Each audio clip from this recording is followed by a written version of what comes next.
کون سی دعائیں کبھی رد نہیں کی جاتی اور فوراً قبول کر لی جاتی ہیں؟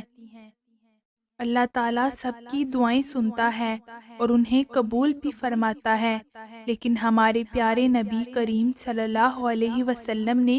کچھ ایسے اوقات بھی ہمیں بتائے ہیں کہ جن میں دعائیں لازمی قبول کی جاتی ہیں۔ تو اگر آپ کی دعائیں قبول ہونے میں کچھ دیر ہو رہی ہے تو صبر رکھیں، مایوس نہ ہوں، آپ کی دعائیں قبول کی جا رہی ہیں۔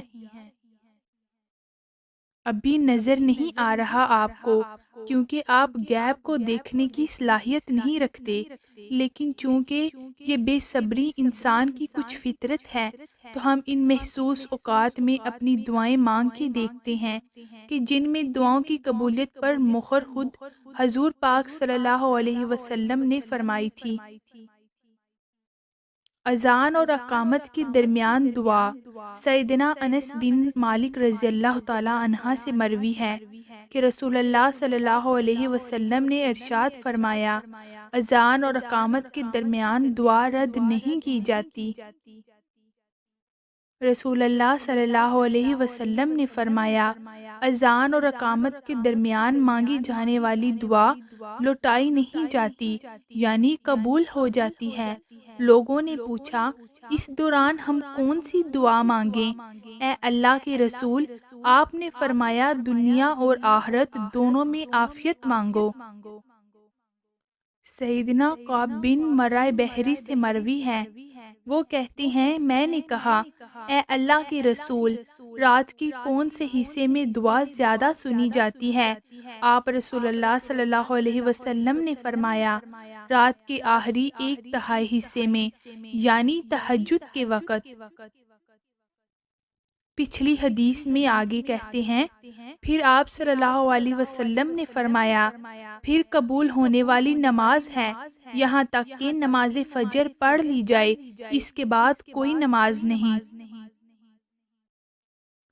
یہاں تک کہ ایک یا دو نیزوں کے بقدر سورج بلند ہو جائے، اس کے بعد قبول ہونے والی نماز کا وقت ہے،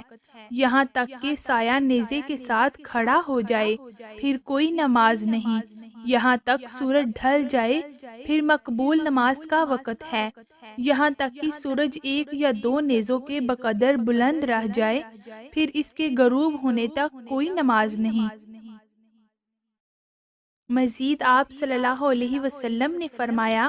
جب تو وضو میں اپنا چہرہ دھوئے گا تو تیری چہرے سے غلطیاں نکل جائیں گی، جب تو اپنے بازو دھوئے گا تو تیرے بازوں سے گناہ نکل جائیں گے، اور جب تو اپنے پاؤں کو دھوئے گا تو تیرے پاؤں سے تیرے گناہ نکل جائیں گے۔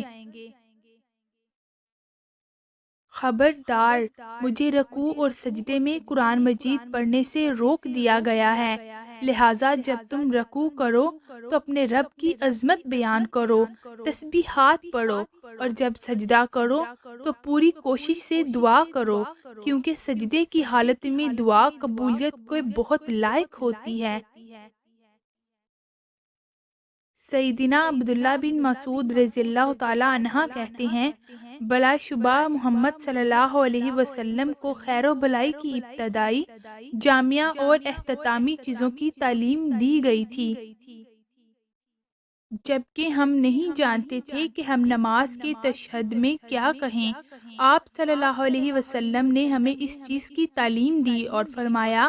جب تم 2 رکعتوں کے بعد بیٹھو تو پڑھو، التحیات للہ عبدہ ورسولہ، پھر تم سے ہر کوئی اپنی پسندیدہ دعا کا انتخاب لیا کرے اور اس کے ساتھ اپنے رب کو پکارا کرے۔ حضرت محمد صلی اللہ علیہ وسلم نے فرمایا، جمعہ کی دن ایک ایسی گھڑی ہے کہ جو مسلمان اس میں اللہ تعالیٰ سے جو دعا کرتا ہے وہ اسے عطا کر دیتا ہے۔ سیدنا عبداللہ بن عمر رضی اللہ تعالیٰ عنہ سے مروی ہے کہ رسول اللہ صلی اللہ علیہ وسلم نے فرمایا، دل برتنوں کی طرح ہے اور بعض دل بعض سے زیادہ یاد کرنے والے ہوتے ہیں، پھر اے لوگو، جب تم اللہ تعالیٰ سے سوال کرو تو اس حال میں کہ تمہیں اس کی قبولیت کا یقین ہو، بے شک اللہ تعالیٰ اس بندے کی دعا قبول نہیں کرتا جو غافل اور بے پرواہ دل سے دعا کرتا ہے۔